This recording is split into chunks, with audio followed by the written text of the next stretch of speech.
日本語耳ポッドキャストへようこそ。マリエです。このポッドキャストでは皆さんの耳を日本語耳にするためにいろいろなことを自然なスピードの自然な日本語でお話ししています。少しスピードが速いと感じる人もいるかもしれませんが、耳を鳴らす練習だと思って頑張って聞いてみてください。今日のテーマは言わない美学です。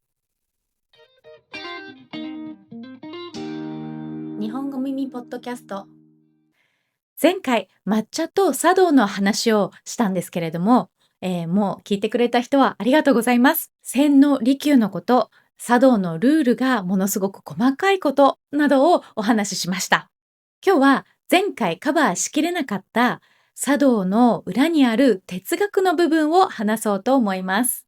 その哲学を語るのに欠かせない本があるんですけれども、岡倉天心という人が1906年に英語で書いた The Book of Tea、 日本語だと茶の本という本があります。この岡倉天心は東京芸大の元になった学校を作った人で、ボストン美術館でも働いていた人なんですけれども、お茶を通して日本人の美意識とか生き方を西洋に説明しようとした。この茶の本という本はたった60ページぐらいの薄い本なんですけど、結構内容が濃くてですね、深いなと私は思いました。今日はこの本をベースに話していきたいと思います。この茶の本の中で岡倉は、茶道は変装した道教だと言っています。皆さん、道教って聞いたことありますか？中国三大宗教の一つで、老子という人と宗子という人の考えに基づいています。道またはタオの思想を基本としている宗教です。すごくわかりやすく言うと、道教は、世の中はこんなもんだよね。でも、その中にも美しいものはあるよねっていう、スタンスの宗教です。それに比べて、例えば仏教は、この世は苦しみだ。そこから抜け出そうっていうし、儒教は世の中をこう正すべきだっていうような教えがあるんですけど、道教はこの世の中のあるがままをそのまま受け入れようというような考えを持っています。この道教の中に虚という概念があります。虚。ちょっと難しい漢字なんですけど、空っぽという意味です。この虚という概念はすごく面白くてですね、この茶の本にもこう書かれています。物の真に寛容なところは、ただ虚にのみ損する。つまり、本当に大事なことは物理的な実体ではなくて、その中にある虚、何もないスペースによって生み出されているということです。ちょっと意味わかんないって思いましたか？ね、ちょっと難しいですよね。私もね、本を読んでる時、ここ何回も読み返したんですけどね、ちょっと説明させてもらうと、例えば部屋。ね、部屋の本質ってどこにありますか？部屋で一番大切なのは何ですか？壁ですか？それとも天井ですか？それとも置いてある家具ですか？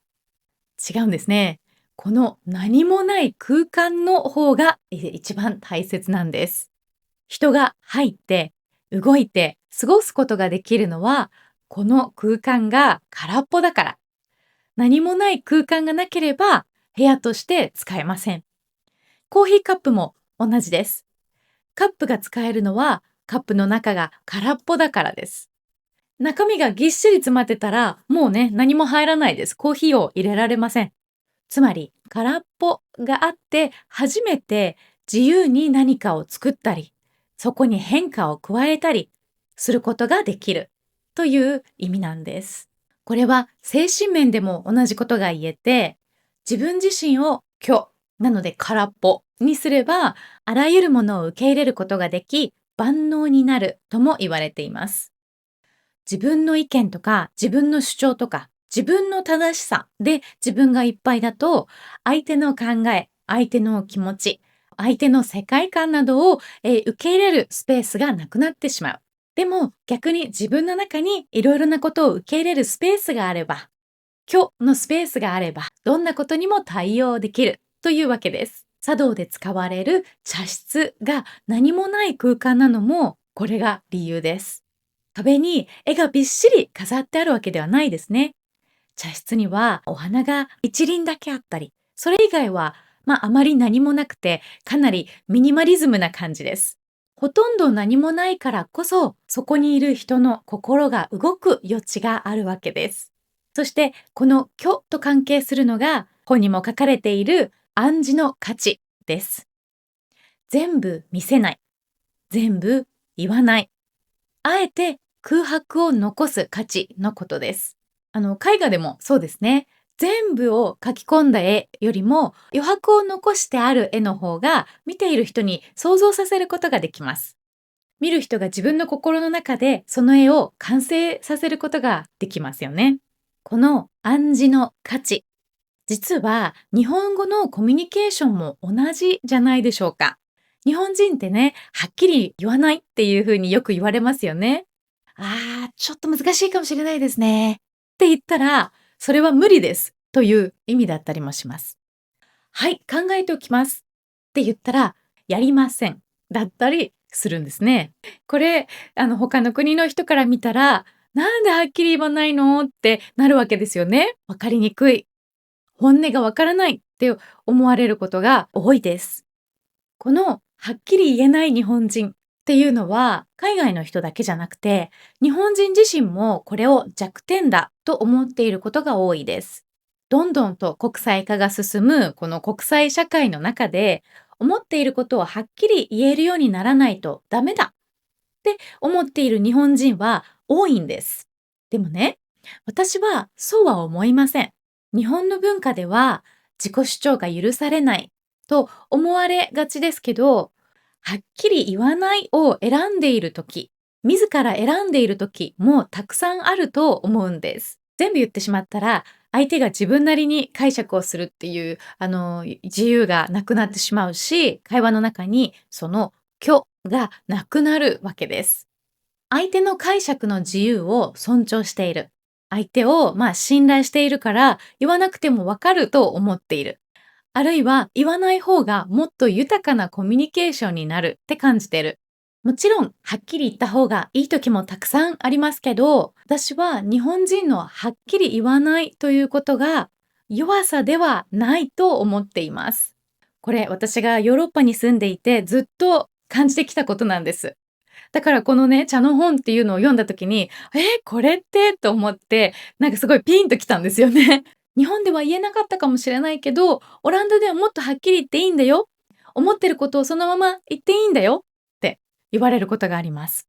でもね、別に今はっきり言う必要を感じてないから言ってないんですって思います。この今私が思っていること、ね、だから別にはっきり言いたい時は言ってますよっていうことを実際に相手にはっきり言ったこともあるし、いろいろと状況を考えて、今は言わなくていいやって言わない選択をしたこともあります。何でもかんでも曖昧にしていいとは思ってないです。はっきり言うべき時があるのは当然です。でも日常のコミュニケーションの中で全部言わなきゃダメだ。はっきりしないことは100% 悪いことなんだっていう前提は一つのコミュニケーションのスタイルでしかないかなと私は思います。少し余白を残して相手がどういう理解をしてどういうふうに返してくるのかを見たい。つまり言わない美学っていうのがあると思うんです。この言わない美学っていうのは私が海外生活を通して日本語の中には本当に強いなと感じたことです。今回茶道のことをいろいろ学べる本なのかなと思って茶の本っていうのを読んでみたんですけど、実はこんな深い関わりがあるっていうのを発見できるとは正直思っていませんでした。皆さんの国のコミュニケーションスタイルはどうですか？この言わない美学みたいに日本っぽい部分がありますか？それとも何でもはっきり伝えますか？どっちが正しいとか、どっちが優れているとか、そういう話じゃないんですが、日本語のコミュニケーションの余白を弱さじゃなくて美しさとしても捉えることができるということを感じてもらえたら嬉しいです。今日は茶道についての本をベースに、虚の価値、暗示の価値、全部言わない美しさについてお話ししました。ぜひコメントで感想を聞かせてください。日本語耳ポッドキャストは YouTube、Spotify、Apple Podcast で見たり聞いたりすることができます。トランスクリプトと英訳はウェブサイトから見ることができます。さらに単語リストや文法の解説が欲しい人にはリスニングマスタリーパックというのも用意してあります。ウェブからぜひチェックしてみてください。日本語耳ポッドキャストは毎週木曜日の更新です。じゃあまた来週。じゃあね。